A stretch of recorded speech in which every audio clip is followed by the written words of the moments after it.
મધ્ય ગુજરાત અને દક્ષિણ ગુજરાતમાં છૂટો છવાયો વરસાદ. ગુજરાતમાં ફરી એકવાર મેઘમહેર શરૂ થઈ છે. રાજ્યના અનેક જિલ્લાઓમાં વરસાદી માહોલ જામ્યો. ક્યાંક લાંબા વિરામ બાદ વરસાદથી ખેડૂતોમાં ખુશી છે, તો ક્યાંક વરસાદી પાણીના કારણે લોકોને મુશ્કેલીનો સામનો કરવો પડી રહ્યો છે. નવસારી શહેરમાં વહેલી સવારથી વાતાવરણમાં પલટો જોવા મળ્યો. Dhanera point, station road, depot, તીખરા, જકાતનાકા સહિતના વિસ્તારોમાં વરસાદ વરસ્યો. પવન સાથે વરસાદ આવતા વાતાવરણ ઠંડક પ્રસરી ગઈ. જોકે શહેરના કેટલાક માર્ગો પર પાણી ભરાઈ જવાની સ્થિતિ પણ સર્જાઈ છે. ગીર સોમનાથ જિલ્લામાં પણ વરસાદી માહોલ જોવા મળ્યો છે. કોડીનાર શહેર સહિત આસપાસના ગ્રામ્ય વિસ્તારોમાં પણ ગાઢ વાદળો વચ્ચે વરસાદી ઝાપટા પડ્યા. લાંબા સમયના વિરામ બાદ વરસાદ વરસતા ખેડૂતોમાં ખુશીનો માહોલ જોવા મળ્યો છે. અરવલ્લી જિલ્લામાં પણ લાંબા વિરામ બાદ મેઘરાજાની એન્ટ્રી થઈ છે. મોડાસા શહેર સહિત આસપાસના ગ્રામ્ય વિસ્તારોમાં પણ વરસાદ વરસતા વાતાવરણમાં ઠંડક પ્રસરી હતી. વરસાદથી ખેડૂતોમાં પણ રાહતનો માહોલ જોવા મળી રહ્યો છે. બીજી તરફ નર્મદા ડેમની સપાટીમાં પણ વધારો નોંધાયો છે. ઉપરવાસમાંથી 16,174 ક્યુસેક પાણીની આવક થઈ રહી છે, જેના કારણે સરદાર સરોવર નર્મદા ડેમની સપાટી 127.70 મીટર સુધી પહોંચી છે. છેલ્લા 24 કલાકમાં ડેમની સપાટીમાં 20 સેન્ટીમીટરનો વધારો થયો છે. રાજ્યના વિવિધ વિસ્તારોમાં વરસાદી માહોલને પગલે ક્યાંક ખેડૂતોમાં ખુશી છે, તો ક્યાંક શહેરી વિસ્તારોમાં પાણી ભરાવાની સમસ્યા સામે આવી રહી છે. ખાડીપુર બાદ મહાનગરપાલિકાની લોકોને મોટી રાહત. 147 કરોડના વેરા માફીનું પેકેજ જાહેર. સુરતમાં ખાડીપુર બાદ મહાનગરપાલિકાએ અસરગ્રસ્તો માટે મોટી રાહત જાહેર કરી છે. પૂરગ્રસ્ત 3,54,000થી વધુ મિલકતોને 147 કરોડ રૂપિયાના વેરા માફી પેકેજનો લાભ મળશે. રહેણાંક મિલકતોની સાથે વેપારીઓને પણ આ યોજનામાં સામેલ કરવામાં આવ્યા છે. સુરતમાં તાજેતરમાં આવેલા વિનાશક ખાડીપુરે અનેક પરિવારો અને વેપારીઓને ભારે નુકસાન પહોંચાડ્યું હતું. અનેક વિસ્તારોમાં ઘરોમાં પાણી ઘૂસી જતા ઘરવખરી બરબાદ થઈ હતી, જ્યારે દુકાનો, ગોડાઉન અને નાના ઉદ્યોગમાં પણ લાખો રૂપિયાનો માલસામાન નષ્ટ થયો હતો. આ પરિસ્થિતિ વચ્ચે સુરત મહાનગરપાલિકાએ પૂર અસરગ્રસ્તો માટે મોટી રાહત આપવાનો નિર્ણય લીધો છે. મનપાની સ્થાયી સમિતિ 147 કરોડ રૂપિયાના વેરા માફી પેકેજને મંજૂરી આપી છે. હવે આ પ્રસ્તાવ અંતિમ મંજૂરી માટે સામાન્ય સભામાં રજૂ કરવામાં આવશે. આ યોજના હેઠળ કુલ 3,54,600 જેટલી રહેણાંક અને બિન રહેણાંક મિલકતોને લાભ મળશે, જેમાં 3,04,100 રહેણાંક મિલકતોનો સંપૂર્ણ મિલકત વેરો માફ કરવામાં આવશે. આ માટે મનપા અંદાજે 113 કરોડ રૂપિયાની રાહત આપશે. પૂરના કારણે અસરગ્રસ્ત વેપારીઓ માટે પણ રાહત જાહેર કરવામાં આવી છે. 50,500 જેટલી બિન રહેણાંક મિલકતોને પણ વેરા માફીનો લાભ મળશે.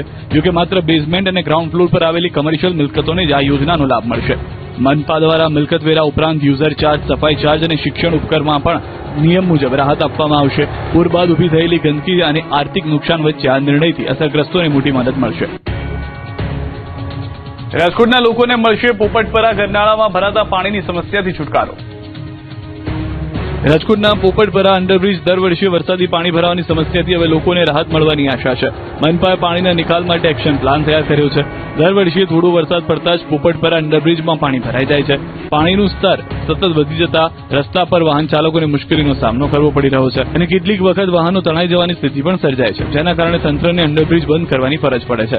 આ સમસ્યાના કારણે આસપાસની સોસાયટીઓમાં પણ વરસાદી પાણી ભરાઈ જતા સ્થાનિકોને ભારે હાલાકી ભોગવવી પડે છે. હવે આ સમસ્યાના કાયમી ઉકેલ માટે મનપાએ એક્શન પ્લાન તૈયાર કર્યો છે. પોપટપરા રેલવે લાઇનની બંને બાજુ રેલવેની જગ્યા આવેલી છે, જ્યાંથી પાઇપલાઇન નાખવા માટે મનપા દ્વારા રેલવે વિભાગ પાસે મંજૂરી માંગવામાં આવી છે. આ અંગે રાજકોટ મહાનગરપાલિકા દ્વારા રેલવેને પત્ર વ્યવહાર કરવામાં આવ્યો છે. મંજૂરી મળ્યા બાદ વરસાદી પાણીના યોગ્ય નિકાલ માટે પાઇપલાઇનની કામગીરી હાથ ધરવામાં આવશે. જો આ યોજના અમલમાં આવે તો દર ચોમાસામાં પોપટપરા અંડરબ્રિજમાં સર્જાતી પાણી ભરાવાની સમસ્યાથી વાહન ચાલકો અને સ્થાનિકોને મોટી રાહત મળી શકે છે. 22 જુલાઈથી જામશે વરસાદી માહોલ. અંબાલાલ પટેલની આગાહી. તારીખ 22 જુલાઈ આસપાસ એક મજબૂત સિસ્ટમ બની રહી છે. ગુજરાતમાં ફરી એકવાર વરસાદી માહોલ જામવાનો છે. હવામાન નિષ્ણાંત અંબાલાલ પટેલે 22 જુલાઈથી વરસાદી માહોલ રહેવાની આગાહી કરી છે. ખાસ કરીને ઉત્તર, મધ્ય અને દક્ષિણ ગુજરાતમાં આગામી દિવસોમાં સારા વરસાદની શક્યતા વ્યક્ત કરવામાં આવી છે. રાજ્યમાં કેટલાક દિવસોથી વરસાદનું જોર ઘટ્યું છે, પરંતુ હવે ફરી એકવાર મેઘરાજા સક્રિય થવાના સંકેત મળી રહ્યા છે. હવામાન નિષ્ણાંત અંબાલાલ પટેલના જણાવ્યા અનુસાર 22 જુલાઈથી રાજ્યમાં સાયક્લોનિક સિસ્ટમ સક્રિય બનશે, જેના પ્રભાવથી ઉત્તર અને મધ્ય ગુજરાતમાં વરસાદી માહોલ સર્જાશે. ઉત્તર ગુજરાતના ખેડૂતો માટે આ સારા સમાચાર છે. આગામી દિવસોમાં ઉત્તર ગુજરાતના અનેક વિસ્તારોમાં હળવાથી ભારે વરસાદ વરસી શકે છે. કેટલાક વિસ્તારોમાં 3 ઇંચ કે તેથી વધુ વરસાદ નોંધાઈ શકે છે. ઉત્તર ગુજરાતના ભાગોમાં મહત્તમ વરસાદ લગભગ 3 ઇંચ કે તેથી વધુ, કોઈ ભાગમાં 4 ઇંચ જેવો વરસાદ થઈ શકે. માત્ર ઉત્તર ગુજરાત જ નહીં, પરંતુ મધ્ય ગુજરાતમાં પણ સારા વરસાદની આગાહી કરવામાં આવી છે. અહીં 4 ઇંચ કે તેથી વધુ વરસાદ પડી શકે છે.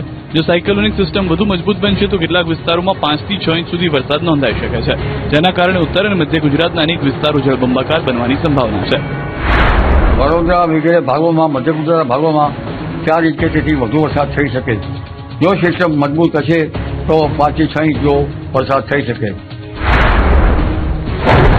દક્ષિણ ગુજરાત માટે પણ ભારે વરસાદની આગાહી કરવામાં આવી છે. ખાસ કરીને 24 અને 25 જુલાઈ દરમિયાન દક્ષિણ ગુજરાતના અનેક વિસ્તારોમાં ભારેથી અતિભારે વરસાદ વરસી શકે છે. નવસારી અને વલસાડ જિલ્લામાં 8 થી 10 ઇંચ જેટલો વરસાદ પડવાની શક્યતા અંબાલાલ પટેલે વ્યક્ત કરી છે. ગીર સોમનાથમાં નબીરા બેફામ મંદિર નજીક બર્થડે પાર્ટીની ઉજવણી કરી ઈંડા ફોડ્યા. ગીર સોમનાથમાં નબીરાઓ બેફામ બન્યા છે અને હવે તો હદ વટાવી દીધી છે. આ નબીરાઓએ જાહેરમાં બર્થડે પાર્ટી તો ઉજવી, પરંતુ મંદિરની નજીક ઈંડા પણ ફોડ્યા હતા, જેને લઈને શિવભક્તોમાં રોષ ફેલાયો છે. પ્રભાસ પાટણમાં આવેલા વિશ્વ વિખ્યાત સોમનાથ મંદિર પાછળના વિસ્તારમાં બર્થડે પાર્ટી ઉજવવાનો વિડીયો સામે આવ્યો. યુવાનોએ મંદિર નજીક કેક કાપી ઈંડા ફોડતા નજરે પડી રહ્યા છે. સ્થાનિકોનું કહેવું છે કે મંદિર પાછળના વિસ્તારમાં આવી પ્રવૃત્તિ કેવી રીતે થઈ અને સુરક્ષા વ્યવસ્થા હોવા છતાં યુવાનો ત્યાં સુધી કેવી રીતે પહોંચ્યા તે અંગે પણ સવાલો ઉભા થયા. આ ઘટનાને લઈને પાટણ પોલીસની કામગીરી સામે પણ સવાલો ઉઠી રહ્યા છે. પોલીસની હાજરી અને સુરક્ષા વ્યવસ્થા વચ્ચે યુવાનો બેખોફ બની બર્થડે પાર્ટી ઉજવતા કાયદો અને વ્યવસ્થાની સ્થિતિ અંગે ચર્ચા શરૂ થઈ છે. હાલ સમગ્ર ઘટનાનો વિડીયો સોશિયલ મીડિયામાં વાયરલ થઈ રહ્યો છે. જોકે આ મામલે પોલીસ તરફથી શું કાર્યવાહી કરવામાં આવે છે તેના પર સૌની નજર છે. રાજ્યમાં 4 પગનો આતંક. ભરૂચમાં દીપડાએ ડરાવ્યા. ભરૂચમાં 7 દિવસે પકડાયો મગર. ગુજરાતમાં 4 પગના આતંકની અલગ અલગ તસવીરો સામે આવી છે. ક્યાંક રહેણાંક વિસ્તારમાં સિંહની એન્ટ્રી થઈ છે તો ક્યાંક દીપડો દેખાતા ગ્રામજનોમાં ભય ફેલાયો છે. બીજી તરફ મગરના રેસ્ક્યુ બાદ ગામ લોકોએ રાહતનો શ્વાસ લીધો છે. જૂનાગઢના ભવનાથ વિસ્તારમાં વરસાદી માહોલ વચ્ચે મોડી રાત્રે સિંહની એન્ટ્રી જોવા મળી હતી. 5 નાકા પુલ નજીક સિંહ રસ્તા પર આવી જતા વાહન ચાલકોએ પોતાના વાહનો થંભાવી દીધા. સિંહને જોઈ લોકોમાં ઉત્સુકતા અને ભયનો માહોલ જોવા મળ્યો હતો. સમગ્ર ઘટનાનો વિડીયો સોશિયલ મીડિયામાં વાયરલ થયો છે. તો બીજી તરફ ભરૂચના નવા શુક્લતીર્થ ગામમાં દીપડો દેખાતા ગ્રામજનોમાં ભય ફેલાયો છે. ગામના સ્કૂલ ફળિયામાં આવેલા એક ઘરના વાડામાં દીપડો દેખાયો હોવાનું સામે આવ્યું. દીપડો નજરે પડતા પરિવારજનો અને આસપાસના લોકોમાં દોડધામ મચી ગઈ. ઘટનાની જાણ થતાં વન વિભાગની ટીમ સ્થળ પર પહોંચી અને દીપડાની હિલચાલ અંગે તપાસ શરૂ કરી. વન વિભાગે ગ્રામજનોને સતર્ક રહેવા અને એકલા બહાર ન નીકળવા સૂચના આપી. અંકલેશ્વર તાલુકાના ભાદી ગામમાં મગરના રેસ્ક્યુ બાદ ગ્રામજનોએ રાહતનો શ્વાસ લીધો. ગામના તળાવમાંથી અંદાજે 5 ફૂટ લાંબા મગરને વન વિભાગે પાંજરે પૂર્યો. છેલ્લા 7 દિવસથી વન વિભાગની ટીમ તળાવ પાસે પાંજરું ગોઠવી મગરને પકડવા માટે સતત નજર રાખી રહી છે. અંતે સફળતા મળતા મગરનો કબજો લઈને તેને સુરક્ષિત કુદરતી નિવાસસ્થાને છોડવાની કાર્યવાહી હાથ ધરવામાં આવી છે. વડોદરામાં ભર બજારે આંખલા યુદ્ધ. વાહન ચાલકોમાં ફફડાટ. વડોદરા જિલ્લાના સાવલી તાલુકામાં રખડતા ઢોરનો આતંક ફરી એકવાર સામે આવ્યો છે. સાવલી વડોદરા મુખ્ય માર્ગ પર 2 આંખલા યુદ્ધના કારણે વાહન ચાલકો અને રાહદારીઓના જીવ જોખમમાં મુકાયા. સાવલી વડોદરા મુખ્ય માર્ગ પર 2 આંખલાઓનો અચાનક સામે આવી ગયા. વ્યસ્ત માર્ગ પર આંખલાઓ બાખડતા વાહન ચાલકો અને રાહદારીઓમાં અફરાતફરીનો માહોલ સર્જાયો. અચાનક સર્જાયેલી આ સ્થિતિને કારણે અનેક વાહન ચાલકોએ અકસ્માત ટાળવા પોતાના વાહનો રસ્તા પર જ રોકી દીધા. થોડા સમય માટે મુખ્ય માર્ગ પર ટ્રાફિકની સ્થિતિ પણ સર્જાઈ. સદનસીબે આ ઘટનામાં કોઈ જાનહાનિ કે ગંભીર અકસ્માત નોંધાયો નથી, પરંતુ માર્ગ પરથી પસાર થતા લોકોના જીવ ચોક્કસપણે જોખમમાં મુકાયા હતા. સ્થાનિક લોકોનું કહેવું છે કે સાવલી સહિત આસપાસના વિસ્તારોમાં રખડતા ઢોરની સમસ્યા લાંબા સમયથી યથાવત છે. અનેક રજૂઆત છતાં સમસ્યાનું કાયમી નિરાકરણ આવ્યું નથી. લોકોએ તંત્રને રખડતા ઢોર સામે તાત્કાલિક અને અસરકારક કાર્યવાહી કરવાની માંગ કરી છે, જેથી આવી ઘટનાનું પુનરાવર્તન અટકે અને માર્ગ પરથી પસાર થતા લોકોની સુરક્ષા સુનિશ્ચિત થઈ શકે. અરવલ્લીના મેઘરજમાં જંગલી પશુનો ત્રાસ. નીલગાય અને ભૂંડે ડાંગરનો શોધ વાળ્યો. અરવલ્લીના મેઘરજ પંથકમાં વન્ય પશુઓનો આતંક યથાવત છે. ભૂંડ અને નીલગાયના ટોળાએ ખેતરોમાં ઘૂસી મકાઈના પાકને નુકસાન પહોંચાડ્યું હતું. ખેડૂતોમાં ચિંતા અને રોષનો માહોલ જોવા મળી રહ્યો છે. ખેડૂતોના જણાવ્યા મુજબ વન્ય પશુઓ એક નહીં પરંતુ 2 વખત વાવેલું બિયારણ પણ ખાઈ ગયું છે, જેના કારણે ખેડૂતોને હજારો રૂપિયાનું આર્થિક નુકસાન સહન કરવાનો વારો આવ્યો છે. રામગઢી પંથકના ખેડૂતનું કહેવું છે કે રાત્રિના સમયે વન્ય પશુઓના ટોળા ખેતરોમાં આવી પાકને નુકસાન પહોંચાડે છે. મહેનતથી ઉગાડેલો પાક બરબાદ થતા ખેડૂતોમાં ભારે ચિંતા જોવા મળી રહી છે.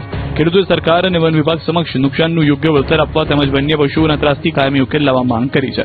ખેડૂતોનો આક્ષેપ છે કે વારંવાર રજૂઆત છતાં સમસ્યાનું યોગ્ય નિરાકરણ આવ્યું નથી. હવે વન્ય પશુઓના ત્રાસથી બચવા માટે તંત્ર તાત્કાલિક પગલાં ભરે તેવી ખેડૂતોની માંગ છે. રાજ્યમાં શંકાસ્પદ ચાંદીપુરા વાયરસનો કહેર યથાવત. ભાવનગરમાં રિપોર્ટ આવે તે પહેલા બાળકીનું મૃત્યુ. ગુજરાતમાં ચાંદીપુરા વાયરસને લઈને ચિંતા વધી રહી છે. ભાવનગર જિલ્લામાં ચાંદીપુરા વાયરસની પ્રથમ મોતની પુષ્ટિ થઈ છે. બીજી તરફ જામનગરમાં પણ શંકાસ્પદ કેસમાં બાળકીનું મોત થયું છે, જ્યારે વડોદરાની હોસ્પિટલમાં પણ શંકાસ્પદ દર્દીઓ સારવાર હેઠળ છે. ચાંદીપુરા વાયરસથી ભાવનગર જિલ્લામાં પ્રથમ મૃત્યુનો કેસ સામે આવ્યો છે. ભાવનગર જિલ્લાના વલભીપુર તાલુકાના મેલાણા ગામના 9 વર્ષીય બાળકનું ચાંદીપુરા વાયરસથી મોત થયું. બાળકને ગત 8 તારીખે સારવાર માટે ભાવનગરની સરટી હોસ્પિટલમાં દાખલ કરવામાં આવ્યો. બીજી તરફ જામનગરમાં પણ ચાંદીપુરાના શંકાસ્પદ કેસમાં 2 વર્ષીય બાળકીનું સારવાર દરમિયાન મોત થયું છે. રવિ પાર્ક વિસ્તારમાં રહેતી બાળકીમાં ચાંદીપુરાના લક્ષણો જોવા મળતા તેને જીજી હોસ્પિટલમાં સારવાર માટે ખસેડવામાં આવી હતી. જોકે બાળકીના રિપોર્ટ આવે તે પહેલા જ તેનું મોત નીપજ્યું હતું. વડોદરામાં પણ ચાંદીપુરાને લઈને આરોગ્ય વિભાગ સતર્ક બન્યું છે.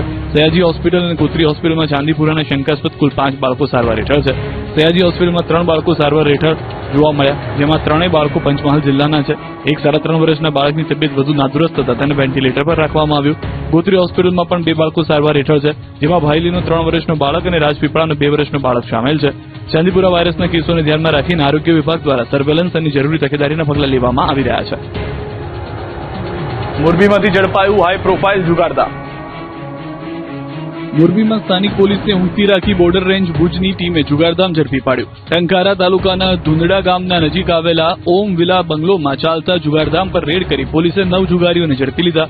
પોલીસે 24 લાખથી વધુની રોકડ સહિત કુલ 44.76 લાખ રૂપિયાનો મુદ્દામાલ જપ્ત કર્યો. ચોંકાવનારી વાત એ છે કે બંગલામાંથી જુગારધામ ઝડપાયું તે પાલિકા ભાજપ કોર્પોરેટરના પતિના નામે હોવાનો દાવો છે.